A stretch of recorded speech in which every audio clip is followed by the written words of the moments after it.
important national issue. Currently, it is raining. The 22% and the 10% of the carer money are so local that as we are going for recess, it is something that this house has said that today we need a solution.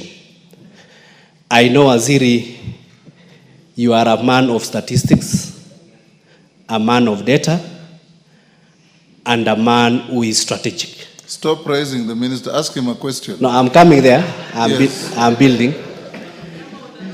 But ask him a question. What I'm asking is, a speaker, I have to build so that I find. So what I'm asking is, yes, the 10.6. You have actually said the mechanical way in which it has been initiated by the courts.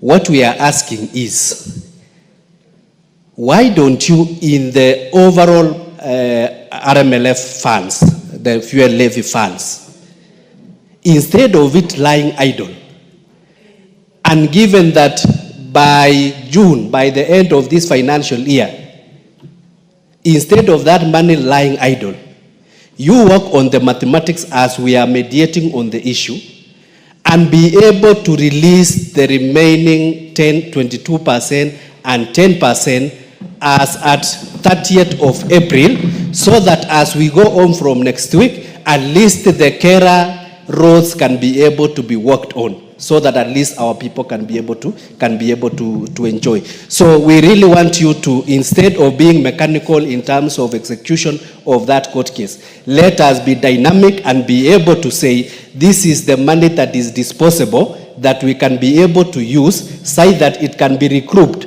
in case of the worst when it gets to 30th of June. And this is, and I want to assure you, Waziri, there is no money that can go to the counties without passing this house. This is the only house that appropriate funds. And there is no court in Kenya that can pretend that they can allocate money to any agency, to any devolved units, without passing the National Assembly.